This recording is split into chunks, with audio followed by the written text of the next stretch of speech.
नमस्कार, मैं राहुल यादव। मेरे YouTube मंच पर आपका स्वागत है।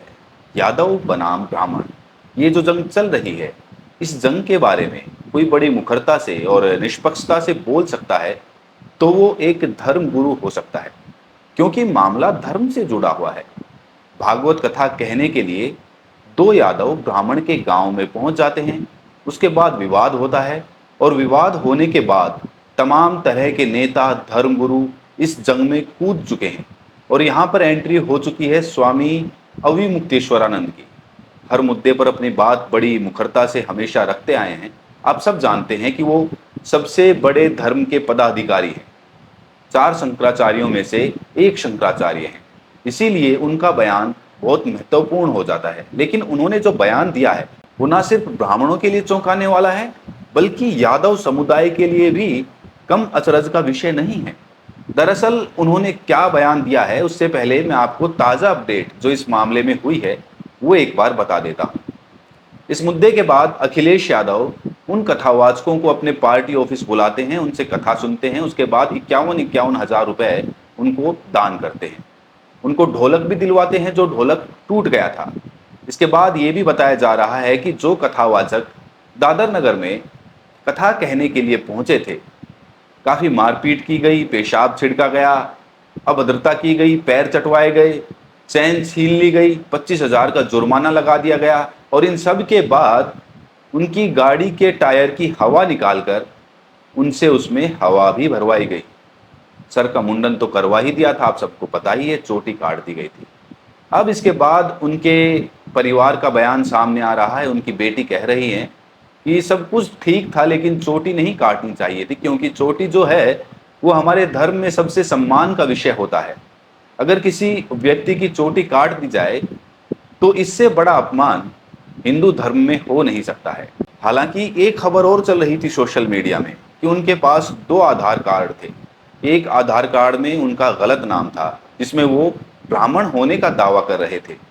ब्राह्मण पक्ष का यही कहना है कि धोखाधड़ी करके यादव ब्राह्मणों के गांव में कथावाचन करने पहुंच गए। लेकिन यादव कथावाचकों के पड़ोसियों का कहना है कि इलाके में सब जानते हैं कि ये यादव हैं और यादव होकर कथावाचन करते हैं। उनका अपना YouTube चैनल भी है और जो ये कथावाचन करने वाले होते हैं, जैसे कि कुछ ब्राह्मण भी कथावाचन करते हैं और यहाँ पर ये यादव भी करते हैं, तो एक दूसरे को ये लोग जानते हैं। वो तकरीबन 15 सालों से कथावाचन करते आ रहे हैं। तो ये बात यहाँ पर इसीलिए निराधार साबित हो जाती है कि उन लोगों को नहीं पता था कि जो कथावाचन भागवत कथा करने आ रहे हैं वो यादव समुदाय से हैं।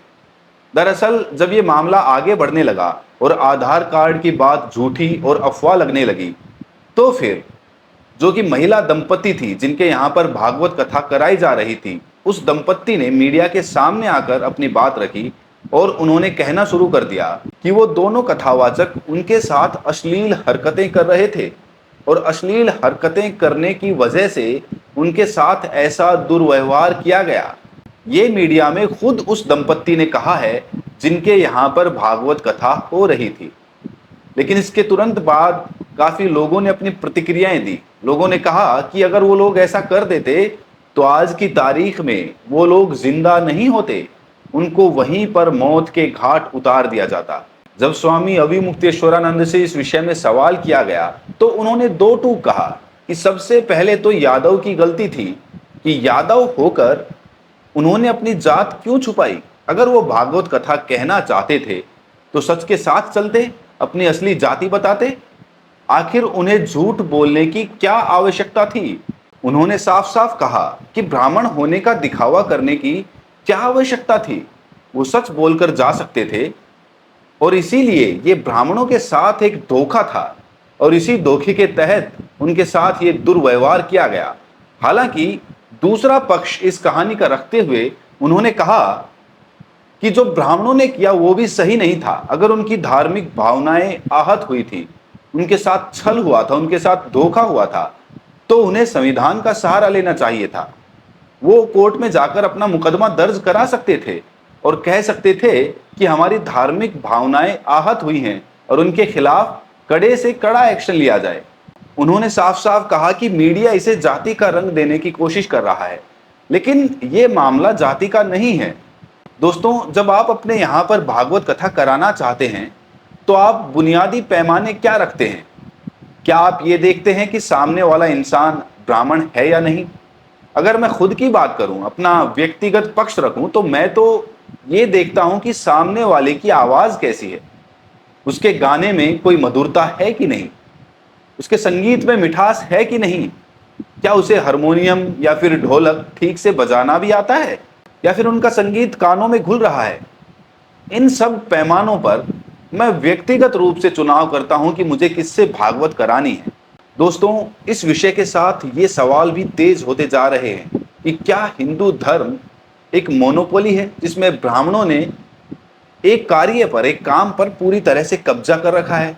वो नहीं चाहते हैं कि हमारी इस मोनोपोली में दूसरी कोई जाति घुस जाए। जो भी धर्म के कार्यक्रम होते हैं, आप सब जानते हैं कि वो ब्राह्मणों के द्वारा संपन्न कराए जाते हैं। पुराने समय से ही ये विधि, ये प्रक्रिया चलती आ रही है। लेकिन आज ये सवाल खड़ा हो रहा है कि आखिरकार हिंदू धर्म में तो यादव भी हैं, हिंदू धर्म में तो दलित भी हैं, पिछड़े भी हैं, आदिवासी भी हैं, तो क्या उन्हें अधिकार नहीं है भगवान की भक्ति करने का या भागवत कथा कहने का? क्या इसके लिए कोई विशेष पैमाना है कि सिर्फ ब्राह्मण ही भागवत कथा कर सकते हैं? तो दोस्तों, इस विषय में, इस मुद्दे पर आपका क्या सोचना है? आपकी अपनी निजी राय क्या है?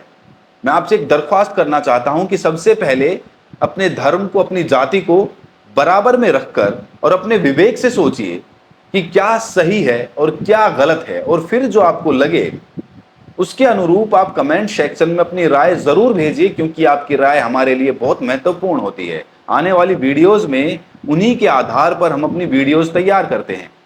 तो हमारे चैनल पर अगर आप पहली बार आए हैं तो चैनल को सब्सक्राइब कर लीजिए, नोटिफिकेशन बेल को भी प्रेस कर लीजिए। हालांकि नोटिफिकेशन आपके पास बहुत लेट पहुंचता है। मैं चाहता हूं कि आप हमारे चैनल पर सीधे आएं और ताज़ा अपडेट्स के लिए हमारे चैनल पर विजिट करते रहें। बहुत बहुत शुक्रिया।